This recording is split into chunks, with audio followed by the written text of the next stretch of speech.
Alright guys, a quick one. Here, I'll detail how to get settings back on home screen on iPhone. So if at the end of this you found this offer informative, please don't forget to like and then subscribe. Now if you want to get the settings back on your home screen on iPhone, all you need to do is go ahead and open the Hype library. Click on Hype library and then set for settings. Once you find settings, press and hold it. Drag it until you get to where you want to drop it on your home screen. So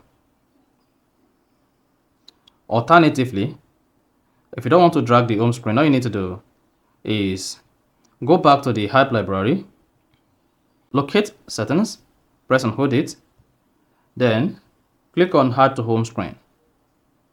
Then you should see it added to your home screen. You can also press and hold it to drag it to whatever you prefer to.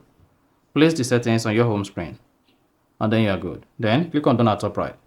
So that is basically how to get settings back on home screen on iPhone. So if you found this offer informative, please don't forget to like and then subscribe.